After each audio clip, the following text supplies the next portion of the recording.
तर पहा, आज आपण इंग्लिश या सब्जेक्टचे पाठवाचन कशा प्रकारे काढावे किंवा लेसन नोट कशा प्रकारे राईट डाऊन करावी हे मी तुम्हाला सांगणार आहे। मागील व्हिडिओमध्ये आपण इतिहास आणि भूगोल यांसारख्या विषयाचे पाठवाचन कशा प्रकारे राईट डाऊन करावे ते पाहिले होते। तर आज आपण इंग्लिश या विषयाचे पाठवाचन या नोटबुकमध्ये राईट डाऊन केलेले आहे। तर मी आज पार्ट ऑफ स्पीच या युनिटचे म्हणजे या घटकाचे पाठवाचन कशा प्रकारे काढले आहे ते या नोटबुकमध्ये राईट डाऊन केले आहे, तर ते तुम्ही पाहू शकता।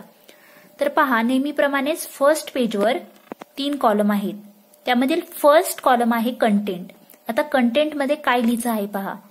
कंटेंटमध्ये तुम्ही जो काही पार्ट शिकवणार आहे, फॉर एक्झाम्पल आता मी पार्ट ऑफ स्पीच शिकवणार आहे, तर मग पार्ट ऑफ स्पीचला अनुसरून जे काही कंटेंट येईल, आशय येईल, तो फर्स्ट कॉलममध्ये राईट डाऊन करायचा आहे। मीन्स तुम्ही यामध्ये लिहू शकता एक्झाम्पल्स, नाउन, प्रोनाउन, त्याच्या व्याख्या, मीन्स डेफिनेशन किंवा एक्झाम्पल किंवा तुम्ही जे काही एक्सप्लेनेशन करणार आहे त्याला अनुसरून तेही देखील तुम्ही कंटेंट या कॉलममध्ये राईट डाऊन करू शकता।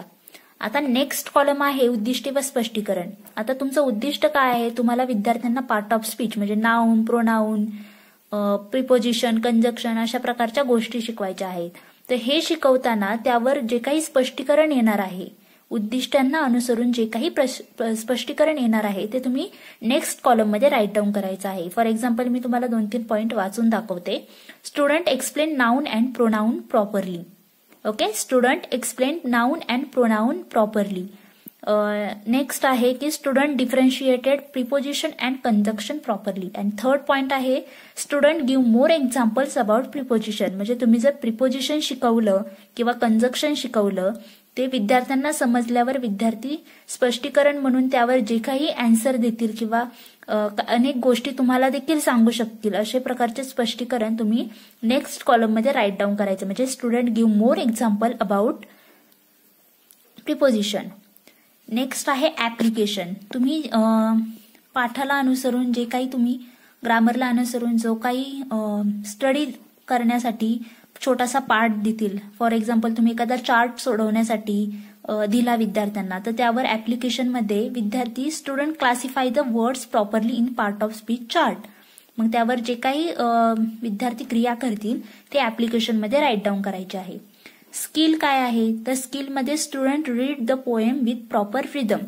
आता तुम्ही म्हणताल आपण पार्ट ऑफ स्पीच शिकवत आहेत, पण इथं असं का लिहिलंय पोएमचा इथं काय संबंध? तर पहा, मी हा जो पार्ट ऑफ स्पीच भाग आहे तो एका पोएमच्या खाली होमवर्कमध्ये होता, म्हणजे फॉर एक्झाम्पल एक्झरसाइजमध्ये होता। तर एक्झरसाइजमध्ये पोएमच्या असल्यामुळे student read the poem with proper rhythm असं मी इथे राईट डाऊन केलेलं आहे। म्हणजे पोएमचा भाग म्हणून एक ग्रामर शिकवत होते मी, त्यामुळे पोएमचा इथे संबंध येतो। त्यामुळे स्किलमध्ये first of all student read the poem with proper rhythm. म्हणजे प्रथमतः ग्रामर शिकवण्याच्या आधी सुद्धा टीचर काय करतील, तर पोएम प्रॉपरली वाचून दाखवतील आणि मग ग्रामर हे शिकवतील।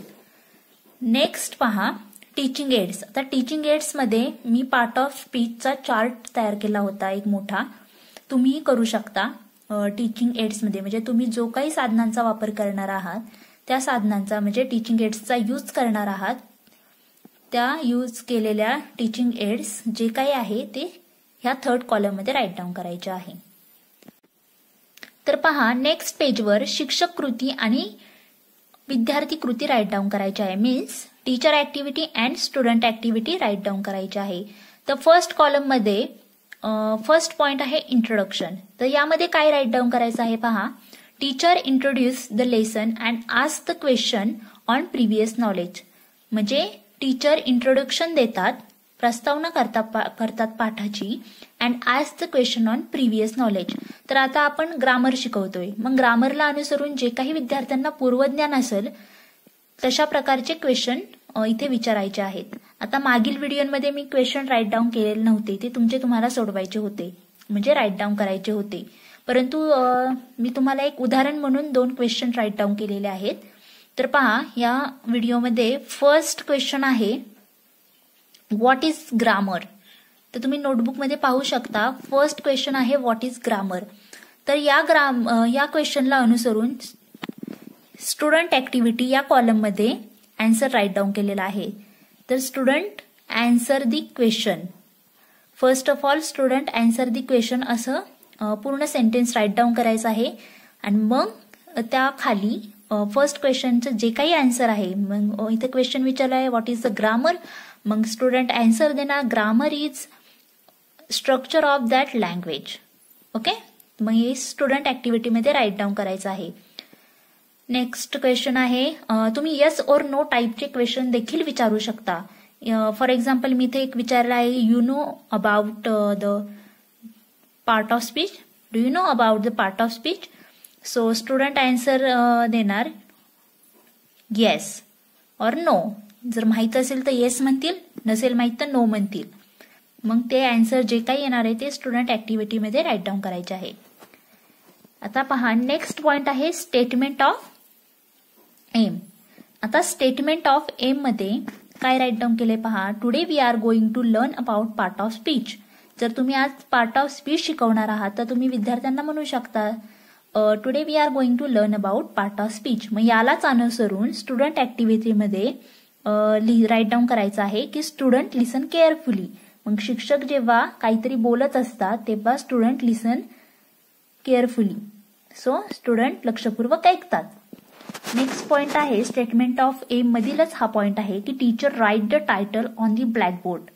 सो काय टायटल आहे, the part of speech. Part of speech शिकवत आहात ना, तर मग पार्ट ऑफ स्पीच हे टायटल ब्लॅकबोर्डवर लिहितात. So teacher write the title on the blackboard. So student त्यावर रिॲक्शन काय देतात, student right in their notebook. So student write the title on in their notebook. तर नेक्स्ट पॉइंट आहे presentation. तर पहा, presentation मध्ये मी फार छोटासा पार्ट राईट डाऊन केलेला आहे. Teacher explain about noun and examples. So teacher explain about noun and example. So यावर स्टुडंट ऍक्टिव्हिटीमध्ये एक प्रतिक्रिया म्हणून स्टुडंट काय करतील, तर स्टुडंट लिसन केअरफुली. म्हणजे जेव्हा टीचर एक्सप्लेन करत असतात for noun and examples and all, त्यावर स्टुडंट ते लक्षपूर्वक ऐकतात. म्हणजे स्टुडंट लिसन केअरफुली. आता रिकॅपिच्युलेशन मध्ये टीचर क्वेश्चन विचारतात. पाठ शिकवता शिकवता जे काही क्वेश्चन येतील ते विचारतात. मग त्यामध्ये काय येऊ शकतं की टीचर, मग इथे तुम्ही राईट डाऊन करायचं आहे. मी इथे लिहिलेलं नाहीये पण मी तुम्हाला सांगते तोंडी की यामध्ये राईट डाऊन करायचं की teacher ask the questions. So जे काही अनुसरून, जे पाठाला अनुसरून मीन्स पोएमला या ग्रामरला अनुसरून जे काही क्वेश्चन आहेत ते तुम्ही या रिकॅपिच्युलेशन या पॉइंटमध्ये राईट डाऊन करायचे आहेत आणि त्यावर अनुसरून जे काही आन्सर येणार आहेत ते तुम्ही सेकंड कॉलममध्ये म्हणजे स्टुडंट ऍक्टिव्हिटी या कॉलममध्ये राईट डाऊन करायचं आहे. म्हणजे काय येणार त्यामध्ये की स्टुडंट आन्सर दी क्वेश्चन आणि मग जे काही क्वेश्चनचे आन्सर येतील ते खाली 1, 2, 3 असे नंबर्स टाकून राईट डाऊन करायचे आहेत. नेक्स्ट आहे ऍप्लिकेशन. आता ऍप्लिकेशन या पॉइंटमध्ये काय राईट डाऊन करायचं आहे, तर तुम्ही एखादा चार्ट देऊ शकता स्टुडंटला noun, pronoun, example write down करण्यासाठी. त्यावर आन्सर म्हणून देखील स्टुडंट ऍक्टिव्हिटीमध्ये जे काही आन्सर देतील स्टुडंट ते नेक्स्ट कॉलममध्ये राईट डाऊन करायचे आहेत. म्हणजे स्टुडंट काय आन्सर देतील की student classify the words properly in the part of speech chart. म्हणजे जर तुम्ही एखादा चार्ट स्टुडंटला सोडवण्यासाठी दिला तर नेक्स्ट कॉलममध्ये स्टुडंट क्लासिफाय करतील तो चार्ट जो काय आहे. म्हणजे student classify the words properly in the part of speech chart. आणि थर्ड पॉइंट आहे एक्झरसाइज. म्हणजे तुम्ही जो काही होमवर्क स्टुडंटला देणार आहे नाउन विषयी म्हणजे ग्रामर विषयी किंवा ग्रामरचा जो काही पार्ट ऑफ स्पीचचा जो काही तुम्ही भाग शिकवलेला आहे एका लेक्चरमध्ये त्या लेक्चरला अनुसरून तुम्ही एक्झरसाइज म्हणजे होमवर्क स्टुडंटला देऊ शकता. आणि मग त्यावर रिॲक्शन म्हणून स्टुडंट ऍक्टिव्हिटी या कॉलममध्ये तुम्ही लिहू शकता की student write the homework in their notebook. Student write the homework in their notebook. That's it.